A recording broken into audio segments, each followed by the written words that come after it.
ഭജ ഗോവിന്ദം ഭജ ഗോവിന്ദം ഭജ ഗോവിന്ദം ഭജ ഗോവിന്ദം ഗോവിന്ദം ഭജ മൂഢമതേ സംപ്രാപ്തേ സന്നിഹിതേ കാലേ നഹി നഹി രക്ഷതി ഡുഗൃഞ്ജകരണേ ഭജ ഗോവിന്ദം ഭജ ഗോവിന്ദം ഗോവിന്ദം ഭജ മൂഢമതേ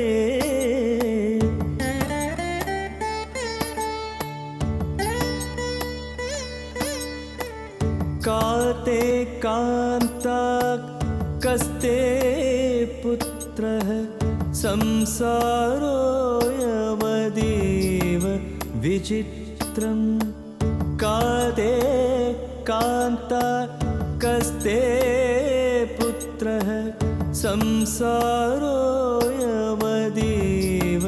വിചിത്രം കസ്യ ത്വം കുത ആയാതസ്തത്വം ചിന്തയ തദിഹ ഭ്രാതഃ ഭജ ഗോവിന്ദം ഭജ ഗോവിന്ദം ഗോവിന്ദം ഭജ മൂഢമതേ.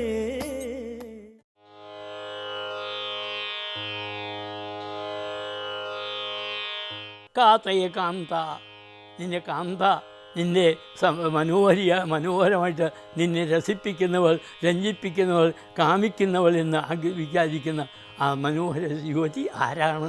ആലോചിക്കൂ. അതുപോലെ കസ്തേ പുത്ര, നിന്റെ മകനാണ്. യഥാർത്ഥത്തിൽ പുത്രൻ ആരെ? ആ ഭാര്യയാരെ, മകനാരെ എന്ന് മാത്രമല്ല, സംസാരോയം അതീവ വിചിത്ര. ഈ സംസാരം, ജനനമരണ രൂപമായ സംസാരം എന്ന് പറഞ്ഞാൽ അത്യന്തം വിചിത്രമാണ്. നാം വിചാരിക്കുന്ന പോലെ അത്ര സരളമൊന്നുമല്ല. ജനിക്കുക മരിക്കുക, ജനിക്കുക മരിക്കുക എന്നിങ്ങനെ ഉള്ളതായി മഹാസമുദ്രം. ആ സമുദ്രത്തിൽ നീ അങ്ങ് മുങ്ങിപ്പോവുകയാണ്. അതിലോ കാമക്രോധാദികൾ അനേകം ഹിംസ്രജന്തുക്കളുണ്ട്, ജലജന്തുക്കളുണ്ട്. ആ ജലജന്തുക്കളുടെ കടിയേറ്റ് നീ അതിൽ ജനിക്കുക മരിച്ച മുങ്ങിയും പൊങ്ങിയും കൊണ്ട് അങ്ങനെ കഴിഞ്ഞുകൂടിയാണ്. അതുകൊണ്ട് ഈ സംസാരം എന്ന് പറയുന്നത് ഒരു മഹാസമുദ്രമാണ്. അതിൽ അനേകം കാമക്രോധാദികളായ ഹിംസ്രജന്തുക്കളുണ്ട്. ആ ജന്തുക്കൾ നിന്നെ ഉപദ്രവിച്ചു കൊണ്ടിരിക്കും. അതുകൊണ്ട് ഈ സംസാരം അത്യന്തം വിചിത്രമാണ്, വൈരുദ്ധ്യം നിറഞ്ഞതുമാണ്, വിചിത്രവുമാണ്. കസ്യത്വം, നീ ആരുടെയാണ്? നീ ആരുടെ മകനാണ്?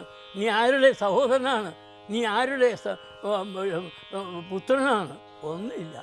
ആരുടെ മകനോ പുത്രനുമല്ല, ആരുടെ ഭർത്താവോ അതുപോലെ തന്നെ ഇതൊന്നുമല്ല, ബന്ധുക്കളുമല്ല, ചിറ്റപ്പനും മറ്റൊക്കെ ആയിരിക്കാം. പക്ഷെ അതൊന്നുമില്ല. നീ അതൊക്കെ സങ്കല്പിക്കുകയാണ്, ഇതൊക്കെ മായയാണെന്നാണ്.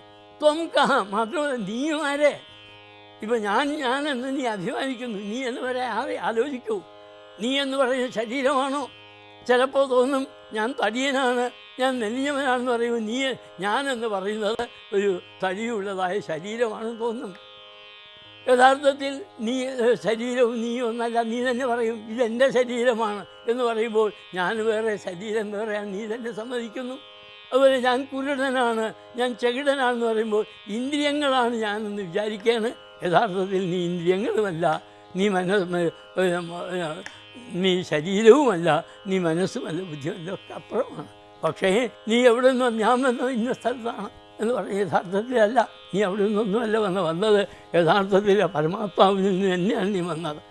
ആ പരമാത്മാവിൽ നിന്നും നിന്നെ ഇവിടെ ഇട്ടിരിക്കുകയാണ് ഈ കള്ളന്മാരെ, പുണ്യപാപങ്ങൾ എന്ന് പറയുന്ന കള്ളന്മാരെ.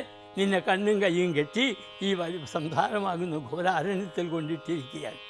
അതുകൊണ്ട് ഒരു ഗുരുവിനെ സമീപിച്ച് നീ ഗുരുവിനോട് ഈ അപ്പോൾ അദ്ദേഹം പറയും നിനക്കിതൊന്നുമില്ല, നീ വെറുതെയാണ് ഇതൊക്കെ, ഇതെല്ലാം എൻ്റേതാണ്, ഇത് ഞാനാണ് എന്ന് തെറ്റിദ്ധരിക്കും, ഇതൊന്നും നീയല്ല എന്നുള്ളത് വസ്തുത ഗുരുവിൽ നിന്ന് ധരിക്കുക.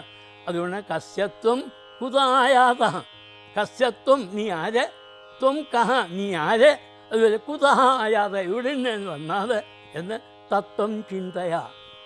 യാഥാർത്ഥ്യം എന്താണെന്ന് ആലോചിക്കൂ. നീ ആരെ?